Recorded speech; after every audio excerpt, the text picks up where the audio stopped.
As a reporter, I have a confession to make. I should have pushed harder earlier for more information about Joe Biden's mental and physical well-being and any signs of decline. So let me explain. Joe Biden was president from 2020 to 2024. I worked at CNN through 2022. During that time, the early part when I was at CNN, 2020 to 2022, Republicans would regularly ping me and say, why don't you ask more questions of Joe Biden and how he's doing? He's 76, 77, 78-year-old man. And I would sort of brush them off because what I would say is, well, there's no obvious evidence that he's declining. Yeah, he moves a little slower, he talks a little slower, but there's no evidence that he's declining. And the White House and the people around Joe Biden were absolutely adamant that suggesting anything, asking the question about whether he was in some physical, mental, or both decline was offensive. How could you? It's age shaming. And I think that impacted me at some level because while I did ask the question from time to time of, not directly the White House, but aides and people around in that orbit, I didn't really push on it, if I'm being honest. But no one is saying they have to shut down the White House because he's not with it today. This man is awake 23 hours a day. He's clearly engaged. And the American people just elected him over somebody who was much younger. I will point out to you. My question is this. That we elect people for a reason. The elected leadership of the government is supposed to be making decisions. For 4 years, the unelected have been in charge of our country during critical moments. Mm-hmm. We don't live in a country where the unelected are supposed to rule us. We live where the elected are supposed to rule. My problem is for 4 years, we were lied to about who's actually running the country. This is a problem. Yes, throughout Biden 3 years in office, I saw a lot of people speculating, putting out videos about this. Now, the Wall Street Journal came out with a bombshell report about Biden. I don't know if you've seen this. The Wall Street Journal has now confirmed Biden was in a diminished mental state for his entire presidency. He was incapable of doing the job, so who was running the country and making critical decisions? Americans have the right to know. You can clearly see how these people are. They hide this throughout, knowing the truth. At the end of the day, you will realize a lot of things went wrong. On this clip, we are going to take an exclusive look into what is going on exactly. If you have not subscribed to this channel, please endeavor to do that. It will do you no harm if you share the video out. Clips went viral on social media and were picked up by some news outlets.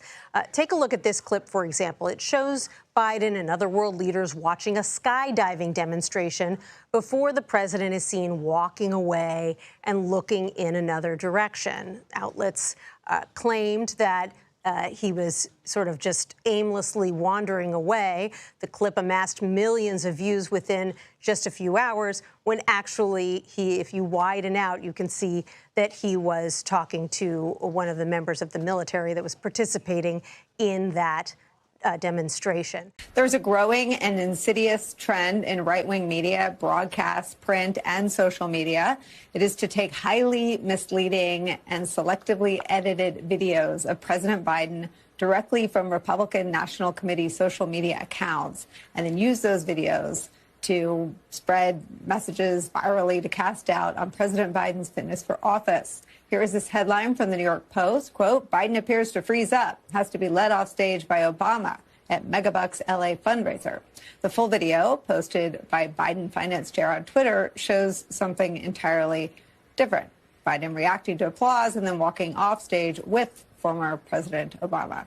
These types of videos saying that they are done in bad faith, and that is how the White House is responding to these types of videos this evening. All right, Arlette, thank you very much. And David Urban and Jamal Simmons are now out front. I mean, the one at the G7 very clearly shows when you extend it that he was interacting with a parachutist on the ground, extremely different than the way the clip had been cut before.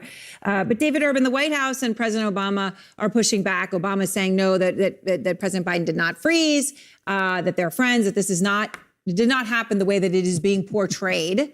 So what do you think? Is it time for people to stop selectively clipping videos and putting them out? Exactly what the media was doing throughout, protecting him like this. They see the truth, they don't call out, they will tell the story. If you now post it, they tell you selectively edited this video out, or some women say it is this generated. I saw that over and over, and at a certain point, I took a decision not to even report videos coming from this man. If you've been watching this channel, you will not see a single video again I report because of the way the mainstream media was portraying everything you post about him. Now, the truth is coming out at this time. It is useless for us to know when he's going out. So the Wall Street Journal knew this. They could not put that story out a few months ago. You should know how they operate. It triggered me a lot. Show Biden having all of these sort of walls up. Yeah. And the walls kept getting higher and higher as the years went on. This is the biggest scandal in America. And the level and volume of people who dedicated themselves to lying to everyone at home about this man's condition for 4 straight years up through this summer is breathtaking. It's a scandal of epic proportions, and it's a fair question to ask, who is running the country? Who has been running the country?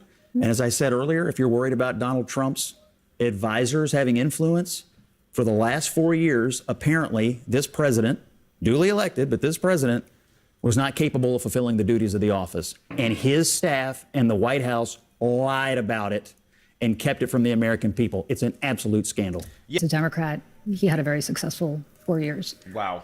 But there's a bigger problem here. And that is that I think Democrats are at the point where Republicans might have been right after the Bush election or after the Bush term was up, which is that I think Democrats are starting to mistrust their institutions.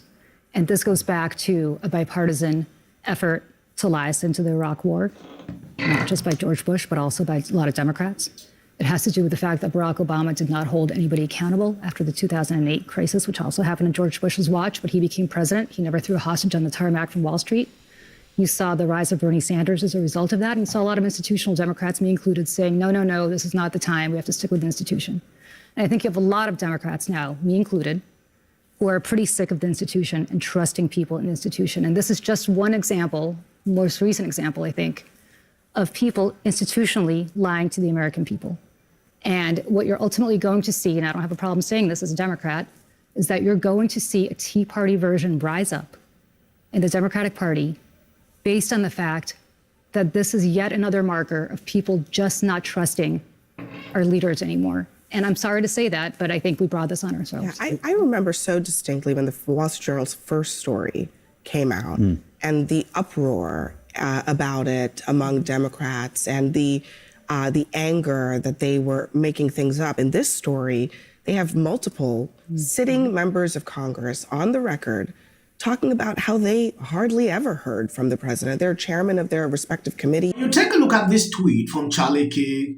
A new Wall Street Journal story reveals that Biden was so fiber at a recent G7 summit that he needed help reading talking points and missed a dinner of world leaders. The hidden more important question, why wasn't this a story already? How many journalists joined in a conspiracy of silence? A lot of these people hide this story. They didn't want people to know what was going on. You saw what happened at the EU.